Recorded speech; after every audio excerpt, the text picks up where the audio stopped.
Hi, thank you for joining us on Inc. My name is Ria Grieff, and I'm here with you today, as I am every week, to help build the most important brand in your life, which is you. And when we talk about building, we use tools, and the same goes for building our brand. These wellness tools will help elevate your emotional intelligence and help to lead you in a more positive, successful direction in life and in business. Some of these tools will assist you in standing up to injustice, and others will help in forging paths for others. This week's tool is rights, and rights for all in very modern terms that will lead to success in life and in business once I've demonstrated to you that this is a great tool for your brand. As humans, it's easy to get caught up in the status quo and routine of life. Moreover, there is a danger in adulthood when we become an expert or master at something and think we get it or know what we're doing that leads us to hardened, inflexible, stagnant states. Many of us say we're committed to continued education and learning and the new buzzword growth mindset, or even better, the benefit mindset we discussed in the YouTube contribution with Heyu Kelly, but how far outside of your craft are you truly willing to go?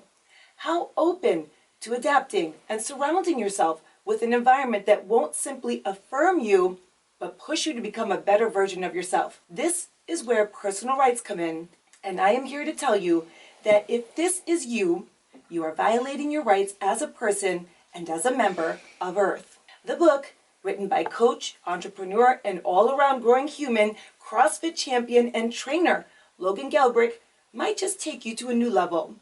Going Right, a logical justification for pursuing your dreams, available for pre-order, will liberate you from socialized, detached, and unsustainable methods of making life choices, and instead give you a fresh invitation to take back our right to use our passions paired with our rational brains to unlock universal modern truths of pursuing your peak expression via greater commitment, deep work, resiliency, creative flow, and the curation of transferable skills. But what about also examining society around us and rights in that context, because we simply cannot live in a bubble? Life in democratic societies is rife with disagreement about right and wrong, justice and injustice of human rights. Some people favor abortion rights and others consider abortion to be murder. Some believe fairness requires taxing the rich to help the poor, while others believe it is unfair to tax away money people have earned through their own efforts. Some defend affirmative action in college admissions as a way of righting past wrongs, whereas others consider it an unfair form of reverse discrimination against people who deserve admission based on their merits. Some people reject the torturing of suspects as moral abomination and unworthy of a free society, while others defend it as a last resort to prevent a terrorist attack. And the book, Justice, What's the Right Thing to Do, by Michael Sandel, explores our concept of what we accept as the rights of others and even dares to posit that sometimes arguments can change our minds about rights, and invites us into our own personal journey about rights and justice and critical examination in the pages of his book. And you can find all the books and the articles that we mention here on Inc. at tworogues.com or right here at this station at wcbe.org. Beyond these contemporary ideas of personal rights of self and others, there is also the right to dream of something more. Something called sustainable abundance, which ends socioeconomic inequality, dramatically increases public health and social justice. You may have even heard of it, the Zeitgeist movement, started by Peter Joseph, which primary tenets include criticism of market capitalism as corrupt and wasteful of resources, dismisses religious concepts as misleading, and embraces sustainable ecology and scientific administration of society. In his latest book, The New Human Rights Movement, Reinventing the Economy to End Depression, Peter Joseph concludes that the key to sustainable abundance for all earthlings, including the earth itself, comes down to an integrated systems approach of renewable energy sources, production processes, distribution, consumption, recycling, waste disposal behavior, consumer demands, and so on, and is simply the direction that society must now move if any alleviation of the violation of rights by socioeconomic inequality and ecological destruction is to occur. Wherever you stand on these issues, we all have the right to be free, to be safe, to prosper, to cause no harm or be harmed, and to shelter and raise our young. We can all at least agree on that. And if we stand up for those rights and do something, whatever that may be, perhaps utopia or conversely inaction bringing dystopia, isn't as far off as we would like to imagine. No one can make you feel inferior without your consent. And that is a quote by Eleanor Roosevelt, First Lady of the United States, Chair of the United Nations Commission on Human Rights, who was outspoken about civil rights and the first presidential spouse to take the right for herself to hold regular press conferences, write a daily newspaper column, write a monthly magazine column, host a weekly radio show, and speak at a national party convention. Our guest today has exercised rights in many different arenas. In politics as being one of the only out bisexual candidates, as a Republican in Ohio, and as well as in the United States. In business with her marketing firm, W.T. Smith Consulting, making it one of the few LGBTQ and female-owned national consulting firms in the United States.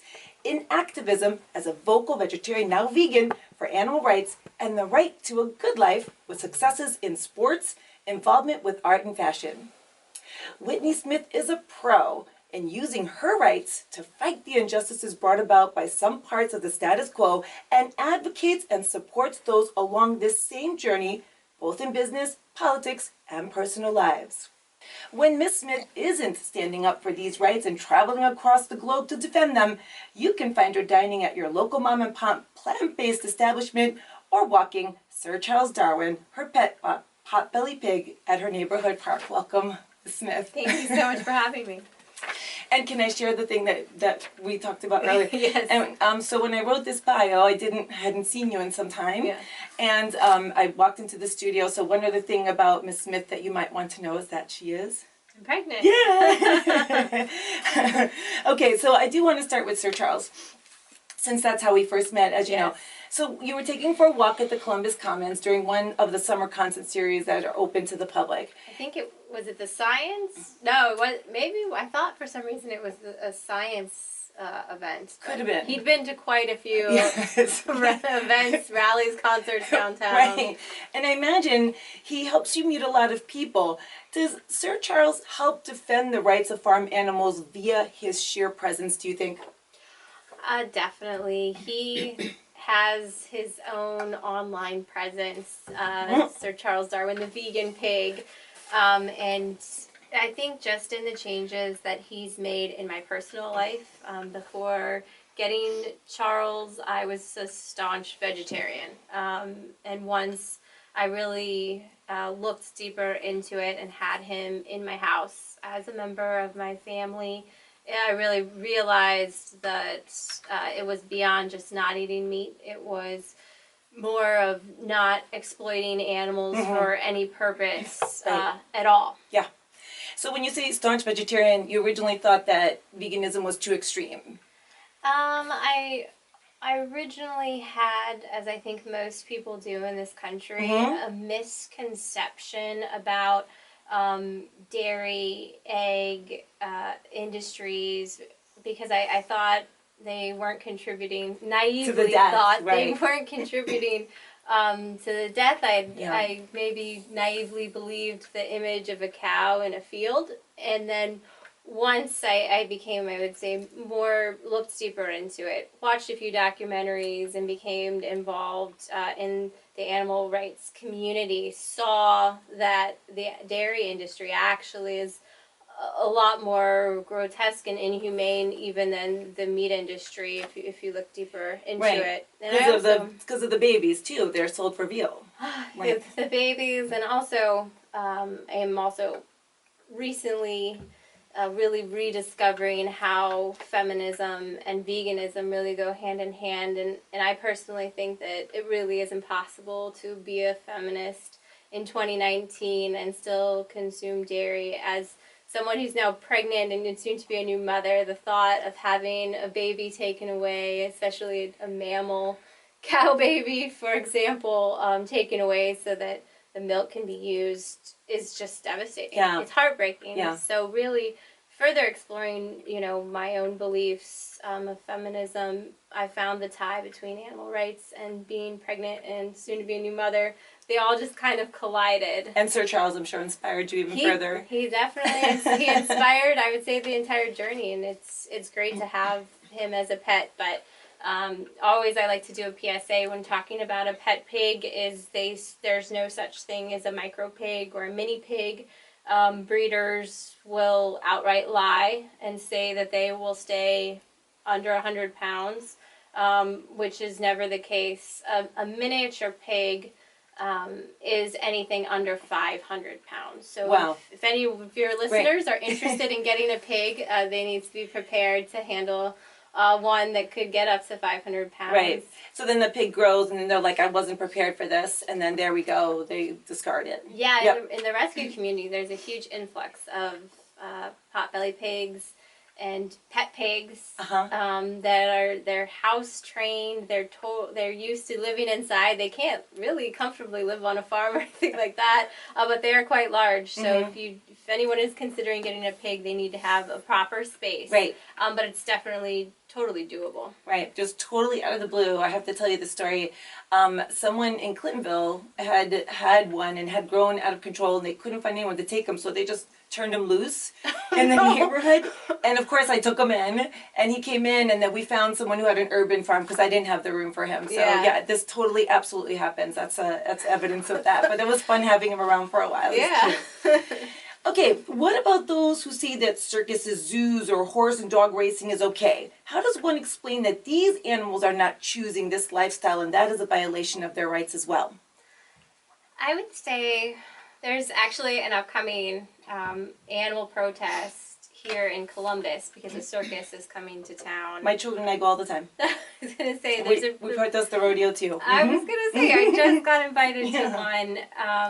And I would just say, if you're wanting to not harm animals, that you would not contribute to anything that exploits them. So exploiting an animal would be using it to make money. So if I'm training a bear and people are buying tickets and to stand on a ball like they would in the circus, that would be an exploitation. Yeah, that's not their natural behavior. And how did they get them to do that? Through starvation, through punishment. Yeah. I mean, a lot of people don't see that.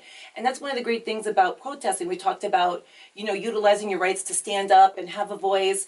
When a lot of times when we did those protests, people would come by and say they didn't know. And the children, you could really see the kids, like they kind of knew. And they're really like, I don't want to go kind of thing. So yeah, absolutely. Absolutely. Okay. I think most of us understand that the purchasing choices that we make creates change in what is offered in the market.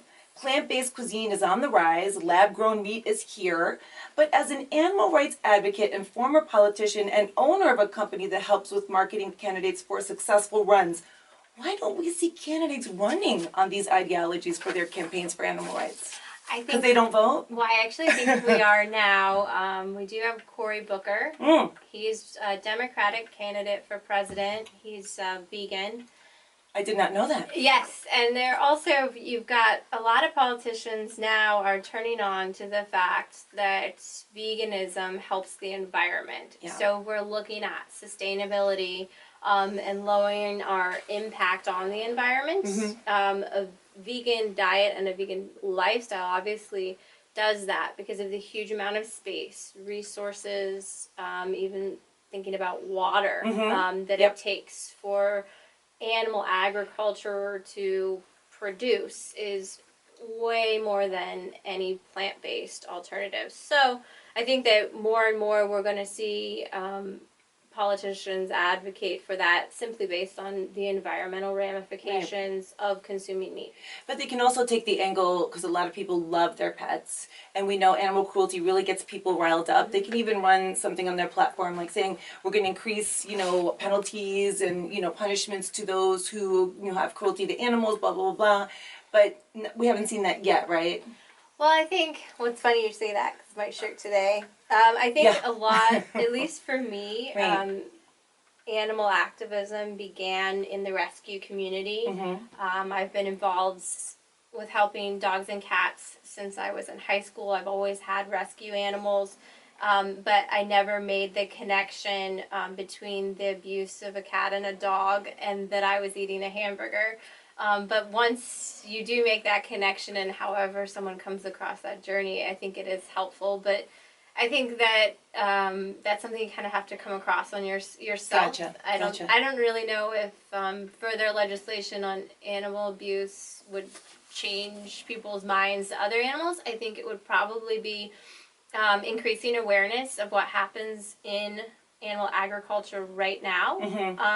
And a lot of times, I think there isn't a lot of awareness because there are no cameras. In was it Paul McCartney said that if the slaughterhouses had glass, we would all be vegetarian? Yeah.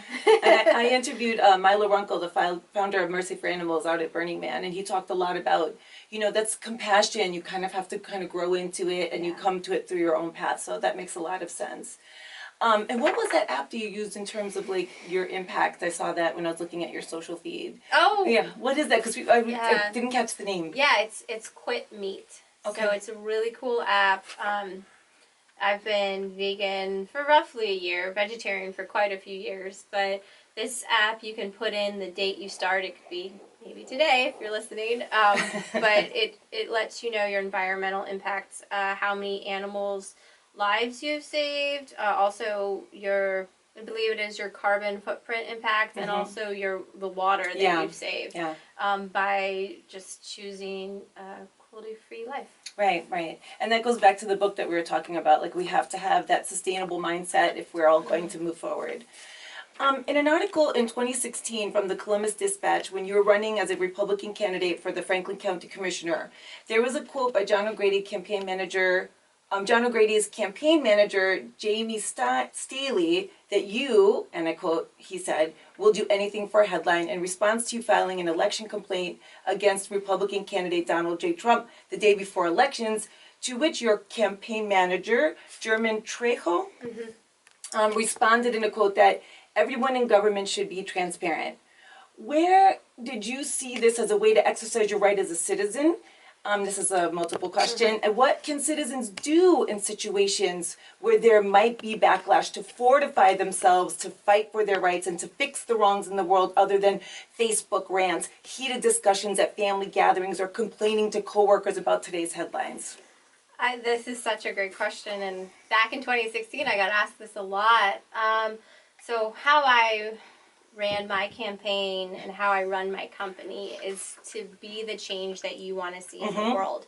And that involves stepping up and speaking up when you see something that is wrong, whether that is in your party at the time or not in your party.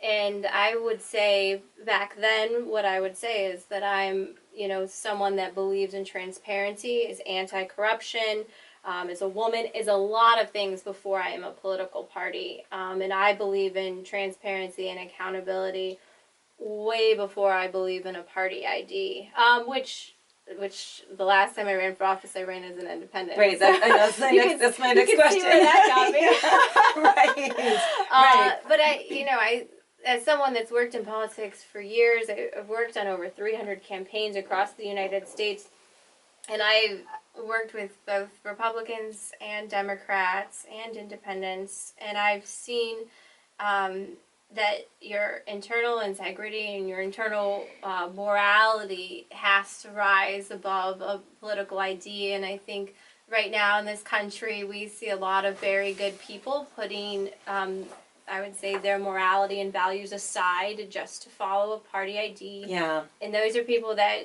I don't believe should be in office because I think they're in it for the wrong reason. Yeah. And when I ran in 2016 for county commissioner in Franklin County, I was asked to run by a Republican, Ron O'Brien, and by our Democratic sheriff, Zach Scott, at the time, because I've always been very bipartisan, and I was working on issues of corruption in the city of Columbus, kind of speaking up on, and they'd both asked me to run. So I was running a campaign based on that, so I didn't really think I could justifiably turn a blind eye when I was in a position even that small as a candidate to see something wrong and not say something. Nice. And as you mentioned, after all this, you ran as a nonpartisan candidate for representative on the Columbus City Council in Ohio in 2017.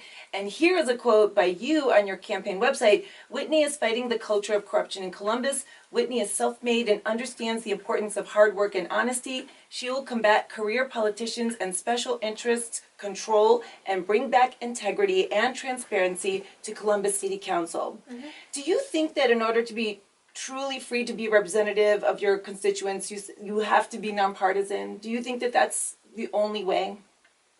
I think in an ideal world, which doesn't exist, Sure. that would be great. I think what now we're seeing is a need and a demand for a third party. So there are a lot of people like myself and a lot of millennials especially, that feel I don't really fit in either of these parties. And I'm looking for a place. And I would love to see, and I would love to work on some more independent candidate races, because what we see at every level of government is the entrenched establishment candidates that even if they begin as a good person, which I think almost everyone does, once they get tied into that system, then they're held accountable to these bigger entities that have their own agendas, their own donors. So I think what the political landscape right now is desperate and really hungry for are independent candidates, would be a third party, and people that don't have those ties. But that really does loop us back to campaign finance reform. It's a very, very complicated issue, but I think a third party or independent type candidates are exactly what we need right now. Do your analytics show that being nonpartisan or a third party candidate lead to defeat in elections, though? I mean, do you have any of those analytics? Unfortunately, 100%. But that being said, I don't think that means we shouldn't do it.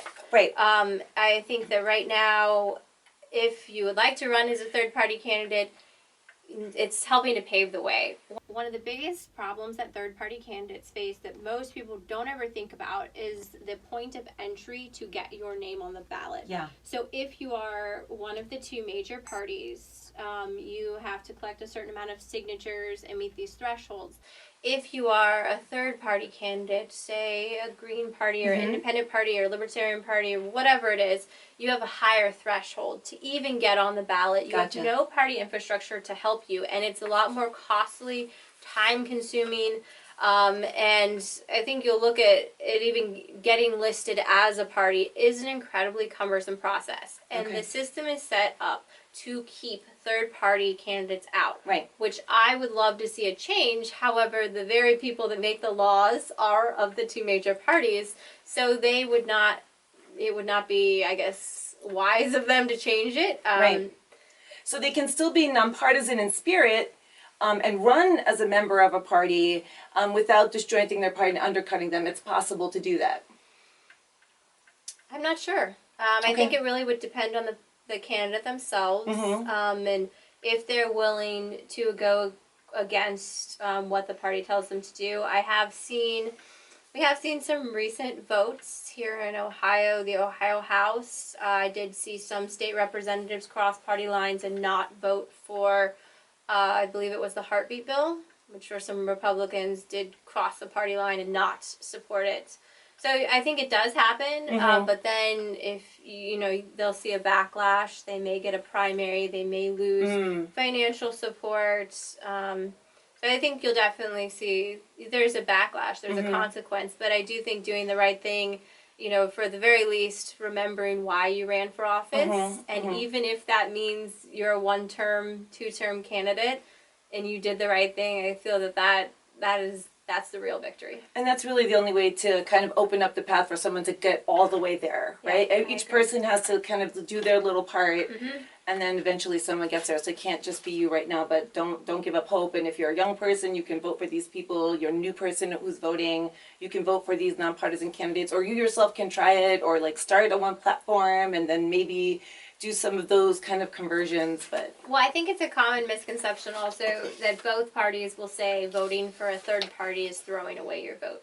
it is entirely not throwing away your vote, because the number of votes that a candidate from a third party gets contributes to whether they will be listed in the next election on a campaign. So it's actually not at all a throwaway of the vote. Maybe they won't win, but it's moving the ball down the court, and they will be on the ballot again, and they'll have met the threshold of percentage of votes needed to be listed as a party and to get on the ballot again. So I always cringe whenever I hear voting for a third party is throwing away your vote. No. Right. Throwing away your vote, the two main parties, they're going to get their votes either way. Yeah, right. So. And it's your right to do so. Yes. Your firm, W.T. Smith Consulting, as we mentioned, is all about taking your clients to a winning seat taking your clients to a winning seat from the ballots. And yet, I can't help but think about how much money, and you kind of alluded to this earlier, one has to amass in order to have an equal shot at getting elected to office. Do you think money disproportionately creates opportunities for those who have it, and by extension, violates the rights of every citizen to have an equal shot come election time? 100%. I kind of touched on earlier the need for campaign finance reform. It's interesting that I worked on tons of races all over the country, and one of my favorite places to work is the state of Connecticut. Connecticut has a massive campaign finance reform so that candidates qualify, and once they qualify, they all get the same amount of money to run their campaign. Wow. It's incredible. I did not know that. So what I've seen there is really wonderful candidates. In the last election, got the privilege to work with just an incredibly passionate, driven candidate who, in any other circumstance, could have been outspent, this or that. But it really, you get the candidate with the best merit. So it's their own merit that they win on, and it's incredible to run campaigns where things are even, and then I think the best candidate wins. Right, because that was my follow-up question. What can we do to create a more of an equal playing field? So you answered that. Campaign finance reform. Yeah. So but what they did in Connecticut, how did Connecticut manage to make this happen? I think they. How did they manage? They got really lucky. I think it really always has to come from a demand from people. So if you have issues with corruption or being outspent, and you have citizens that are really tired of hearing it, and they will demand campaign finance reform, I think of it similar here in the city of Columbus. We saw over the years, one campaign I was involved in was to get districts for the city council for the city of Columbus to help get increased representation. And that really came out of a demand of citizens wanting greater representation. Was this the word thing? It was districts, yes. Which now we are getting, thankfully.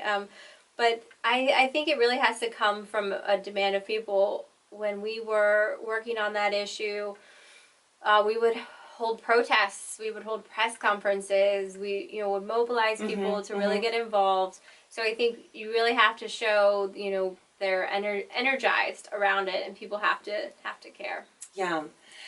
Where can someone go if they wanted to activate your team for their initiative? What's your website? How do people contact you? It's wtsmithconsulting.com. And with all this expertise, are you ever going to run again? That's like the big ticket question. Sure. I will definitely run again. I have been approached to run again on multiple occasions. I feel that, as a soon-to-be new mother, that it's probably my duty is to run again. Right. And I totally get that. That was one of the reasons why I wanted to do a show about emotional intelligence, is make the world a better place. And as corny as that sounds, it's important. I read something in your bio that I couldn't figure out. What do you do for Pomeroy and Associates? My father is a civil engineer, and so sometimes in my downtime I will help my family's business. I've always really valued his guidance. He was always a big supporter of me to be involved, and so whenever I can give back in my free time, I do. Nice. That's nice. And what kind of projects are you involved with right now? they No, just in general. okay. Yeah. They do civil engineering. Your personal projects. Other than, having a baby, a big deal. I just actually wrapped for this last election. I was a contributor for the National Institute of Women in Politics. This group called Gender Watch through Rutgers University, which was an incredible experience. It was a few women from all over the country, and we would contribute about our view of women in politics and how the election was going. I think I was the only one without a PhD, unfortunately. I wish I had one. But they called on me for my expertise as being a candidate, a female candidate, and then also owning a political consulting firm. And so we got to talk about a lot of the experiences that I had as a candidate, and then also owning a firm, because what a lot of people don't think about, and even I didn't think about, is that when you're a woman running for office in a field that is almost entirely men, not just in office, but also in the consulting world, Sure.